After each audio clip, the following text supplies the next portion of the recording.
कटौती को लेकर पूर्व मंत्री सिहावल विधायक कमलेश्वर पटेल अनिश्चितकालीन धरने पे हैं। हम धरना स्थल पे मौजूद हैं और आगे बात करते हैं कि कब तक ये धरना जारी रहेगा। देखिए, बिजली की अघोषित कटौती, जले हुए ट्रांसफार्मर की संख्या काफ़ी है ज़िले में, समय पे नहीं बदले जा रहे हैं और बढ़े हुए बिल आ रहे हैं, डबल बिलिंग हो रही है और एक तरफ सरकार की तरफ से तो बहुत बड़ी बड़ी बातें कही जाती है। कोरोना संक्रमण काल में लोगों का काफ़ी परेशान रहे, लोग घरों में कैद रहे और गरीबों की मजदूरी तक बंद रही है। पर ऐसे समय में जिस तरह से वसूली अभियान चल रहे हैं, गांव की बिजलियां काटने का काम कर रहे हैं, तो स्वाभाविक रूप से जनहित के विषय पे हम आज बैठे हैं। अभी अधिकारी अफसर कई राउंड चर्चा हो गई है।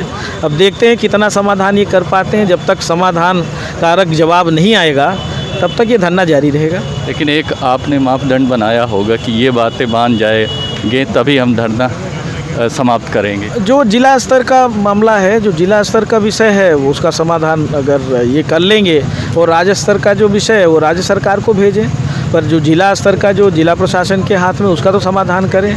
केबिल जली हुई हैं, ट्रांसफार्मर जले हुए हैं, वो तो बदलने का करें। और अघोषित जो कटौती कर रहे हैं, हालांकि अभी हमें एक सर्कुलर मिला है, 8 घंटे बिजली काटने का राज्य सरकार ने आदेश भी कर दिया है। ये बहुत बड़ा विषय है, जहाँ एक तरफ हमारी सरकार थी 24 घंटा घरेलू बिजली और 10 घंटा खेती किसानी की देते थे। तो ये तो पूरी तरह से डाका डालने में लगे हैं। किसान परेशान है, आज खेती नहीं कर पा रहा है, आज रोपा तक तो लगा नहीं पाए कि कम से कम रोपण कर लें तब तो वो खेती किसानी करेंगे। बारिश नहीं हो रही है, दूसरी तरफ बिजली से परेशान है।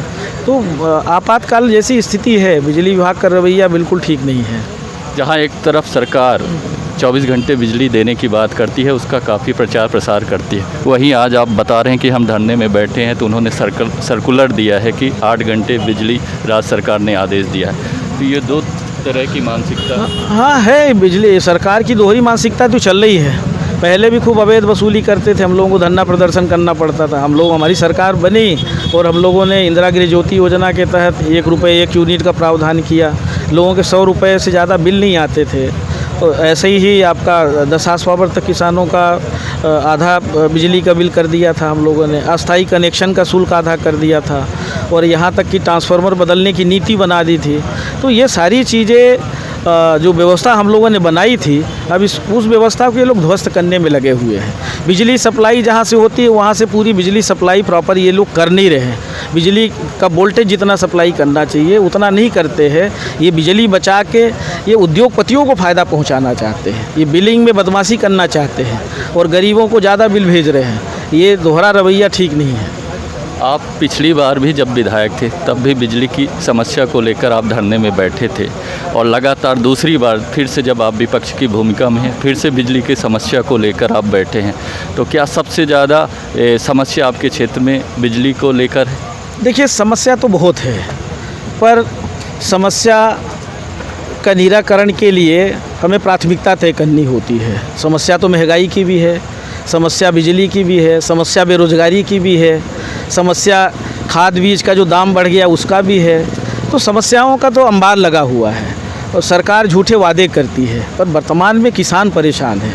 ये बारिश का समय है, बारिश भी नहीं हो रही है, उमस का है सीज़न, लोगों के घर में पंखे तक नहीं चल रहे, इतना लो वोल्टेज बिजली सप्लाई हो रही है, किसान खेती करने नहीं कर पा रहा है। ऐसे समय में जनप्रतिनिधि होने के नाते हमारी जिम्मेदारी बनती है और हमने ये प्राथमिकता तय किया। आने वाले समय में सारे जो भी समस्या है जनता के हित की, महंगाई से लेके बेरोज़गारी से लेके सारे विषयों पर आंदोलन होगा और ये हम लोगों का दायित्व है। हम विपक्ष में हैं, हमारी जिम्मेदारी है कि हम सरकार को समय समय पर जगाते रहें, जिससे सरकार सोने नहीं पाए और जनता भी जगती रहे, जनता को भी समझ में आए कि नहीं सरकार किस तरह का काम कर रही है। ये हमारी जिम्मेदारी है। जिला प्रशासन ने लगातार कवायद करते हुए कई दौर की मीटिंग आपसे कर चुकी है। क्या लगता है कि आज अनशन समाप्त हो जाएगा? संभावना दिख रही? देखिए, अगर समाधान कारक, जैसा मैंने पहले भी कहा, अगर उपयुक्त व्यवस्था बनाते हैं और हमें लगता है निश्चित समय सीमा निश्चित करते हैं, उपयुक्त व्यवस्था बनाते हैं, तो हमें कोई अनशन करना कोई सलूशन नहीं है। पर आगाह करने के लिए, सोए हुए लोगों को जगाने के लिए चाहे प्रदेश सरकार हो चाहे जिला प्रशासन हो, इनको अपनी जिम्मेदारी का एहसास कराने के लिए तो धरना प्रदर्शन करना ही पड़ेगा। कितना समय आप इनको देंगे? कुछ समय निर्धारित करेंगे कि उतने समय में ये समाधान कर दें? अब देखते हैं, ये इनके ऊपर डिपेंड करता है कि वो कितने टाइम तक हमको यहाँ बिठाना चाहते हैं। मेरी तरफ से तो अनिश्चितकालीन है और इसका कोई समय सीमा जब तय नहीं है तो हम कैसे कह दें।